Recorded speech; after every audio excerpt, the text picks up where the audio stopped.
اعوذ باللہ من الشیطان الرجیم، بسم اللہ الرحمن الرحیم۔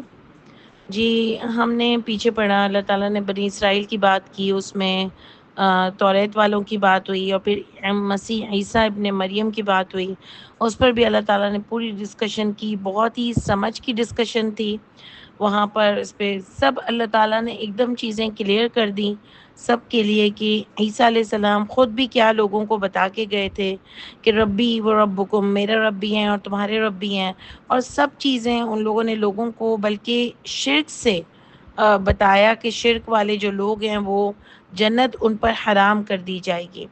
اس کے بعد بھی باتیں آئیں آگے، اللہ تعالیٰ نے بتایا کہ ان کا جو ٹرینٹی کا عقیدہ ہے وہ بھی آپ دیکھیں کہ کتنا برا ہے، کہ اس میں اللہ تعالیٰ کو وہ تین کا تیسرا کہتے ہیں۔ یہ بھی بہت ہی کم ظرفی کی بات ہے۔ اللہ تعالیٰ بس ہم سب کو صحیح کیٹیگری پر رکھیں، صحیح ایمان پر رکھیں۔ ہم لوگ بھی دوسرے لوگوں کو ذرا اوپر لے آتے ہیں، استغفر اللہ، اللہ تعالیٰ کو نیچے کر دیتے ہیں۔ یہ بخاری وغیرہ میں بھی ہم نے یہی کیا کہ ہر چیز، قرآن تو کچھ سمجھ ہی نہیں سکتے جب تک بخاری جو ہے وہ اس کو نہ لے لیں ہم، یا شان نزول نہ لے لیں، یا دوسری چیزیں نہ لے لیں، تو یہ بھی بہت ہی استغفر اللہ ڈیگریڈ کرنے والی بات ہے۔ حالانکہ اللہ تعالیٰ کی تو شان ہی نرانی ہے، اور اللہ تعالیٰ تو ہے ہی بلند، اور اللہ تعالیٰ کو تو کوئی نیچے کر ہی نہیں سکتا، لیکن اس کے باوجود بھی آپ دیکھو تو یہ بہت ہی غلط بات لگتی ہے۔ ہم لوگ بہت ساری ایسی چیزیں کرتے ہیں، ہم لوگ بھی دوسروں سے مانگنے جاتے ہیں، حالانکہ پتہ ہے ایز اے مسلم عقیدہ بھی پیور ہے کہ اللہ تعالیٰ ہمارا سن رہے ہیں، لیکن اس کے باوجود بھی ہم جو ہیں وہ شرک کرتے ہیں اللہ کے ساتھ۔ ایک انسان کی نظر سے اتنا ڈر جاتے ہیں کہ جس کی کوئی حد ہی نہیں ہے۔ تو آپ دیکھ لو کہ یہ اللہ تعالیٰ نے بہت بہت برا مانا ہے۔ پھر بھی اللہ تعالیٰ نے اتنے لوگ جو شرک کر رہے تھے، اتنا گندا عقیدہ بنایا ہوا تھا کہ عیسیٰ ابن مریم کو اللہ تعالیٰ کا بیٹا بنایا ہوا تھا، پھر بھی اللہ تعالیٰ فرماتے ہیں کہ اب بھی یہ معافی مانگ لیں تو اللہ تعالیٰ ان کو معاف کر دیں گے۔ اس سے پتہ چلتا ہے کہ اللہ تعالیٰ اپنے بندوں سے کتنا پیار کرتے ہیں۔ اور وہ جو آیت آتی ہے نا کہ تم نے بہت سارے گناہ بھی کیے ہو نا، تو میرے حد سے زیادہ بھی گناہ کیا نا، تو مجھ سے مایوس مت ہونا اور لوٹ آنا، معافی مانگنا اور اپنے رستے کو صحیح کر لینا، تو اللہ تعالیٰ ضرور معاف کر دیں گے۔ اللہ تعالیٰ اتنے پیارے ہیں، اللہ تعالیٰ اتنے پیارے دوست، اتنے رحمان، اتنے رحیم رب ہے اللہ تعالیٰ کی ذات، کہ میں تو سوچتی ہوں ہم اتنا گناہ بھی کرتے ہیں تب بھی اللہ تعالیٰ مجھے اور آپ کو اتنا دے رہے ہوتے ہیں۔ اس کے بعد اب دیکھیں کہ بات آئی، کہ اب بات آ رہی ہے آیت نمبر 76 میں، کہ اللہ تعالیٰ نبی کریم صلی اللہ علیہ وآلہ وسلم سے کہہ رہے ہیں کہ قل، آپ کہہ دیجئے۔ اس زمانے میں بھی یہی سب باتیں ہوئی تھیں، آپ بھی لوگوں سے کہہ دیجئے، کلیئر کہہ دیجئے۔ پیچھے اللہ تعالیٰ نے پوری پچھلی لوگوں کی باتیں بتائیں، اور اس کے بعد اللہ تعالیٰ نے کہا کہ اب کلیئر آپ بھی لوگوں سے کہہ دیں، یہ لوگ کرتے تھے کہ ان کے پاس تو کتاب تھی پھر بھی نہیں مان رہے تھے، عیسیٰ ابن مریم ان کو کہہ کے گئے تھے پھر بھی نہیں مان رہے تھے۔ آپ بھی جو اللہ تعالیٰ نے آپ کو حکم دیا ہے آپ ان لوگوں سے کہہ دیں، قل، آپ کہہ دیجئے، اتعبدون من دون اللہ، کیا تم عبادت کرتے ہو اللہ تعالیٰ کے سوا، ما لا یملک لکم ضرا ولا نفع، جو نہیں وہ اختیار رکھتے تمہارے لیے کسی فائدے کا اور نہ ہی کسی نفع کا، یعنی تم اللہ کے سوا دوسروں کو مانتے ہو۔ تو دیکھیں کوئی اللہ کے سوا مانتا نہیں ہے۔ یہ پیچھے تو عیسیٰ علیہ السلام سے بات ہو رہی تھی کہ ان کو اللہ بنا رہے تھے لوگ، تو نہ وہ بھی اللہ کہہ رہے ہیں کہ اللہ کے سوا مان رہے ہو، تو تم نہ وہ تمہارے لیے کسی فائدے کا اختیار رکھتے ہیں اور نہ ہی کسی نقصان کا اختیار رکھتے ہیں، کچھ بھی نہیں رکھتے۔ اور آج بھی اس کو ہم میرے اور آپ کے اوپر بھی لے لیں تو ہم بھی تو اسی طرح کرتے ہیں نا، کہ دوسروں سے پکارا جاتا ہے، قبروں میں، مزاروں میں، اپنے ٹیچر سے، یہ جو دم درود کروانا، پانیوں پہ تعویذ پہنانا، یہ کیا ہے؟ کہ ہم اللہ کی حفاظت میں کیا نہیں ہیں کہ ان کی حفاظت میں آنا چاہتے ہیں، کہ وہ پڑھ پڑھ کے پھونکیں گے؟ پھونکنے کا کوئی سسٹم آپ کو قرآن میں نظر آتا ہے؟ یہ صرف دعا کا ہے، بلکہ اللہ تعالیٰ تو تنزیہ بتاتے ہیں کہ کہاں ہیں تمہارے جھاڑ پھونک کرنے والے، بلا لو آج ان کو۔ تو ہم وہی کام کریں، ہم درگاہوں پہ مانگنے جاتے ہیں، ہم اس سے مانگنے جاتے ہیں، ہم کو تو کوئی الگ نظر آ جائے ہم اس سے مانگنے چلے جاتے ہیں، اور پھر نبی کریم صلی اللہ علیہ وآلہ وسلم کے نام کے ساتھ اتنا شرک کرتے ہیں کہ ہم کہتے ہیں کہ یہ کچھ لوگ جو ہیں وہ یہاں سے ہی رسول اللہ کو نہیں مان رہے کہ وہ انتقال فرما گئے تھے اور وہاں اللہ کے پاس بہت پیاری لائف گزار رہے ہیں۔ وہ بھی نہیں مانتے لوگ، اس میں بھی لوگوں کو لگتا ہے کہ ہم نبی کی عزت کو کم کر رہے ہیں، حالانکہ نبی کی شان کو تو کوئی کم کر ہی نہیں سکتا۔ آپ یہ جھوٹی باتیں ان پہ لگا کے آپ کیا سمجھتے ہو کہ آپ عزت کو بڑھا دو گے؟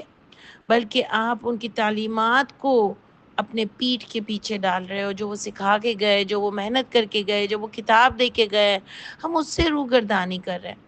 ہم مدینہ میں کہتے ہیں، وہاں سنتے ہیں، وہاں لوگوں کی حالت ایسی ہو رہی ہوتی ہے، لوگ پاگل ہو رہے ہوتے ہیں، جیسے پتہ نہیں کیا ہو گیا ہے۔ یہ سب نبی کریم صلی اللہ علیہ وسلم ہم کو دے کے گئے ہیں کہ وہ حوض کوثر سے بچا لیں گے، وہ جب تک نہیں جائیں گے جب تک ہر ان کا امتی جو ہے وہ جنت میں نہ چلا جائے۔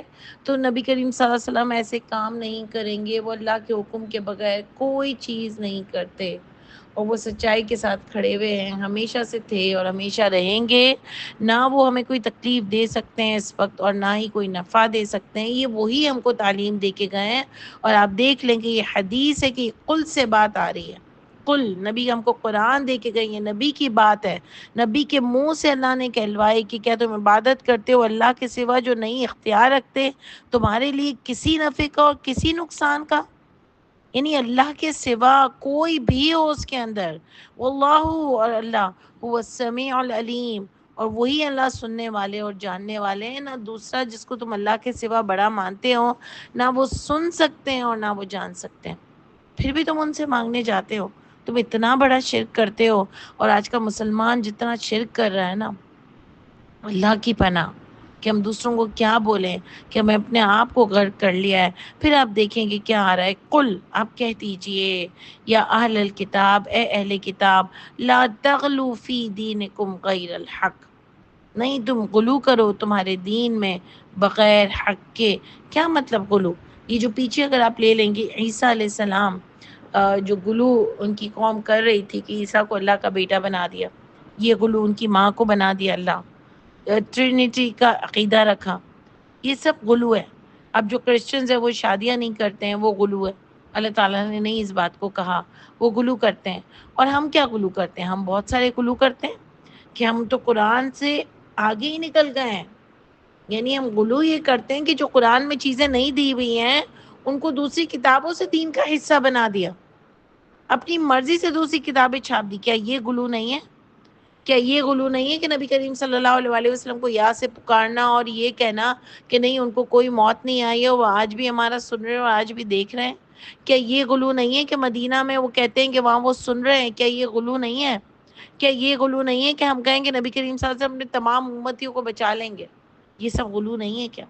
اور بغیر حق کے باتیں کرتے ہو جس کی کوئی دلیل بھی نہیں ہے، بے تکی باتیں کرتے ہو جس کی کوئی دلیل نہیں ہے، اور تم اپنی مرضی سے باتیں کرتے ہو کہ نبی کریم صلی اللہ علیہ وسلم حوض کوثر کے پانی پلائیں گے۔ نبی صلی اللہ علیہ وسلم تو 50 نمازیں تھیں، نبی گئے معراج میں، یہ ہوا وہ ہوا، تب جا کے 5 نمازیں ہوئیں۔ یہ اتنا بے وقوفانہ کام، یعنی اتنی باتیں کرتے ہو، اتنا غلو کرتے ہو، بتا رہے ہیں غیر الحق، بغیر حق کے، دلیل نہیں ہے تمہارے پاس۔ حق کیا ہوتا ہے؟ جو آپ بھی مانو میں بھی مانوں، جو اللہ کی کتاب میں لکھا ہوا ہو، وہی نہیں ہے۔ ولا تتبعوا، اور نہیں آپ اتباع کرو نہیں تم اتباع کرو اہواء قوم، قوم کی باتوں کی، قوم کی خواہشات کی اتباع نہیں کرو، قد ضلوا من قبل، یقیناً گمراہ ہوئے پہلے بھی، وضلوا کثیرا، یعنی اللہ کہہ رہے ہیں کہ ایسے لوگوں کی باتوں میں نہ آئے۔ ایک تو کہہ رہے ہیں قل، آپ ان سے کہہ دیجئے کہ دین میں غلو مت کرو بغیر حق کے، یعنی کوئی بات بغیر دلیل کے مت کرو، اور ایسے لوگوں کی خواہشات کے پیچھے نہ چلو جو خود بھی گمراہ ہوئے، اور بہت سارے وَضَلُّوا كَثِيرًا، بہت سارے لوگوں کو گمراہ کر گئے اور سیدھے راستے سے بھٹک گئے، ضلوا عن سواء السبیل، اور خود بھی سیدھے راستے سے بھٹک گئے۔ دیکھیں کیا بات آ رہی ہے، غور سے دیکھیے کہ کوئی بھی چیز، چاہے وہ عیسائی کی بات ہو رہی ہو، توریت والوں کی بات ہو رہی ہو، بنی اسرائیل کی بات ہو رہی ہو، مسلمانوں کی بات ہو رہی ہو، جو آپ کو کتاب دی گئی ہے نا، اگر اس سے آگے نکلیں گے نا تو وہ غلو ہو جائے گا۔ اس کی لیمٹس کو اگر کراس کیا، اس میں جو اللہ کے احکامات ہیں اس کو نکل کے کہیں اور چلے گئے تو غلو کر دیا۔ اور یہ لوگوں کی خواہشات کے پیچھے نہ چلو، تو کس کے پیچھے انسان چلتا ہے؟ بڑوں کے نا۔ تو بڑوں نے ہی اپنی خواہشات کے مطابق یہ دین بنا لیا، ان کے پیچھے نہ چلو، بغیر دلیل کے نہ چلو، ان کو بولو دلیل دو۔ اللہ کرے یقیناً وہ خود بھی پہلے گمراہ ہوئے اور بہت سارے لوگوں کو انہوں نے گمراہ کیا. تو بہت سارے لوگوں کو کون گمراہ کر سکتا ہے؟ بڑے نا، جو دین کے بڑے ہوتے ہیں نا. جیسے پہلے بھی ابھی آپ کی آیت آئی تھی کہ رہبان اور بڑے درویش جو ہے وہ روکتے کیوں نہیں ہیں لوگوں کو جب یہ گناہ کر رہے ہیں؟ کیونکہ انہوں نے بھی بہت خود ساختہ دین گھڑ لیا ہے. اسی طرح یہاں بھی یہ بات ہو رہی ہے کہ بڑوں کے پیچھے مت چلو، خود اپنی آنکھیں کھول کے دیکھو کہ کیا یہ جو تم کو بات بتا رہے ہیں وہ دین میں غلو کا درجہ نہیں رکھتی، کہ جو کتاب میں لکھی ہوئی نہیں ہے اور یہ اپنی مرضی سے لوگوں کو بتا رہے ہیں، تم کو بتا رہے ہیں، اور تم ان کے پیچھے چلے جا رہے ہو. کوئی چیز اگر کتاب میں نہیں ہے تو کہتے ہیں نہیں، اگر نہیں ہے تو صحابہ کرام سے دیکھیں، صحابہ کرام میں نہیں ملتی تو بعد کے لوگوں میں طب تابعین میں دیکھیں، طب تابعین میں نہیں ملتی تو اجماع تواتر میں دیکھیں. اور ہر چیز کا شان نزول ہے. تو یہ کہاں سے آئی بات؟ اللہ تعالیٰ تو نہیں بتا رہے اس میں کہ اگر ایسا ہو جائے کبھی پرابلم تو تم آپس میں مل کے دیکھ لینا، ایسا تو نہیں بتا رہے. تو پھر آپ دیکھ لیں کہ اللہ کہہ رہے ہیں کہ انہوں نے بہت سارے لوگوں کو گمراہ کیا، خود بھی گمراہ ہوئے، ریجیکٹ کر کے اللہ تعالیٰ کی کتاب کو، اس کے آگے دوسری کتابیں لا کے، دوسری باتیں لا کے لوگوں کو بھی گمراہ کیا. اور پھر بہت سارے لوگوں کو گمراہ کیا اور سب راستے سے بھٹک گئے. تو کوئی اللہ کو یہ نہیں بول سکے گا کہ اللہ تعالیٰ یہ بڑے تھے، میں نے ان کی بات مانی. اللہ کہیں گے میں نے تمہیں عقل نہیں دی تھی، تم گھاس کھا رہے تھے کیا؟ تمہارے سامنے کتاب نہیں تھی؟ یعنی انسان کو اللہ تعالیٰ نے اتنی طاقت دی ہے، اتنی عقل دی ہے، اتنی سمجھ دی ہے کہ وہ سب فتنوں سے بچ سکتا ہے. اور کوئی ایک کو نہیں، ہر ایک کو اتنی عقل دی ہے. یہ نہیں کہ کوئی ایک ہی بہت زیادہ سمجھدار ہے تو وہ سب کچھ کر سکتا ہے. اللہ تعالیٰ نے سب کو اپنا اپنا ویژن دیا ہے، سب کا اپنا اپنا سوچنے کا سٹائل ہے. اللہ تعالیٰ نے جو حکم دیے نا وہ تو اتنے کلیئر ہیں کہ اگر ہم غور سے دیکھیں نا تو ہم سب کو سمجھ آ سکتے ہیں. باقی قرآن کی آیتوں سے تو سب اپنی اپنی طرف سے نصیحتیں نکال سکتے ہیں، جتنی چاہیں نصیحت نکالیں ہیں. اس سے کوئی عقیدے کو ڈیمیج تھوڑی ہوتا ہے.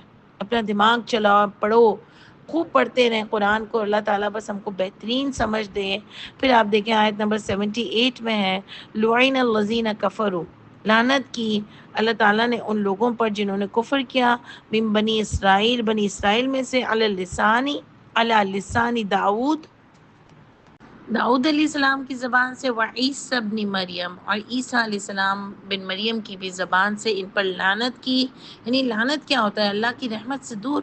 تو جو بھی نبی آتے تھے انہوں نے بتایا ان کو کہ تم اللہ کی رحمت سے دور ہوگے جو یہ تم کفر کر رہے ہو اللہ تعالیٰ کے ساتھ. اور آپ دیکھیں نا نبی کریم صلی اللہ علیہ وسلم سے بھی یہ جو قل کی آیت ہے اللہ تعالیٰ نے کہلوائی، تو یہ کوئی آسان نہیں تھا ان لوگوں کے بیچ میں کہنا. وہاں پر عیسیٰ والے لوگ بھی تھے، موسیٰ والے لوگ بھی تھے، بنی اسرائیل تو ڈفرینٹ نبی بھی آئے ان کے اوپر. تو آسان نہیں تھا ان کو کلیئر کہنا کہ تم غلو کیوں کر رہے ہو دین میں، تم عیسیٰ کو آج بھی زندہ کیوں مان رہے ہو، تم اللہ کا بیٹا کیوں مان رہے ہو. جیسے آج ہم کو کہنا پڑ رہا ہے نبی کریم صلی اللہ علیہ وسلم کے بارے میں، حالانکہ ہم سب تو ایک ہی ہیں مسلمان، ایک قرآن کو مانتے ہیں، اس کے باوجود بھی وہ ایک دوسرے کو کافر کہتے ہیں. تو آپ سوچو اس زمانے میں کیا ہوتا ہوگا. تو یہ کوئی عام آدمی کا کام نہیں تھا، یہ بڑا اس میں گٹس چاہیے لوگوں کو بتانے کے لیے کہ آپ جو کر رہے ہو وہ غلط کر رہے ہو. سمجھ آئی؟ یہ لوگوں کو بتانا پڑتا ہے کہ آپ جو دین کو فروغ دے رہے ہو، جو غلط دین لوگوں میں پھیلا رہے ہو وہ غلط کر رہے ہو. یہ نبی کریم صلی اللہ علیہ وسلم نے کیا، محنت کی، لوگوں کو بتایا ایکچولی کہ ہے کیا، اور پھر نبیوں نے ان پر لعنت بھی کی، یعنی اللہ کی رحمت سے دور. ذالک، یہ کیوں ہوا، یہ کیوں کرنا پڑا، بما عصوا، اس سے جو نافرمانی کی انہوں نے، وکانوا یعتدون، اور وہ حد سے تجاوز کرنے والے لوگ تھے. یعنی ان کو ہر طریقے سے سمجھایا لیکن یہ کسی بھی صورت ماننے کو تیار ہی نہیں ہوتے تھے اور اپنی مرضی چلاتے تھے. حالانکہ کلیئرلی یہ نہیں تھا کہ نبی کریم صلی اللہ علیہ وسلم کے زمانے میں آ کے یہ اوفینڈ ہو گئے تھے. انہوں نے کہا یہ کون نبی ہے، ہم تو اپنے نبی کو ہی مانتے تھے. اللہ تعالیٰ نے یہ بھی بتا دیا کہ یہ تو اپنے نبی کو بھی نہیں مان رہے تھے، اپنے نبی سے بھی ان کی کوئی اچھی وہ نہیں تھی کہ یہ اپنے نبی کو مانتے اور ان کو کلین چٹ دیتے اور ان کے پیچھے چلتے. آپ کو پتہ ہے کہ حضرت موسیٰ کو بھی کتنا تنگ کیا گیا، حضرت عیسیٰ کو بھی اتنا تنگ کیا گیا کہ ایٹ لاسٹ ان کو وہ پھانسی پہ لگانے کو تیار تھے. یعنی ظاہر ہے اتنے پیچھے پڑ گئے ہوں گے نا کہ ان کو پھانسی پہ لگنا پڑ رہا تھا، مطلب لگا رہے تھے وہ. تو اتنا ان کو برا لگ رہا ہوتا ہے جب انہوں نے جو گندا دین بنایا ہے، خود گھڑ لیا ہے جس کو، اگر اس کو کوئی آ کے ریجیکٹ کرے نا کہ نہیں تم تو یہ غلط کر رہے ہو، اور اللہ تعالیٰ نے نبی کریم صلی اللہ علیہ وآلہ وسلم سے کہلوایا کہ تم جو بھی دین میں غلو کر رہے ہو یہ غلط ہے، سب کو بتایا۔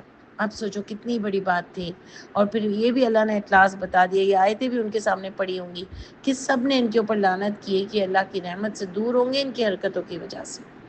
اللہ تعالیٰ مجھے اور آپ کو بس اپنی رحمت پہ رکھے، کبھی ہم پر لعنت نہ ہو، اور ہم اپنے آپ کا محاسبہ کرتے چلے جائیں۔ سبحان ربک رب العزت عما یصفون، سلام علی المرسلین والحمد للہ رب العالمین۔ السلام علیکم ورحمۃ اللہ وبرکاتہ۔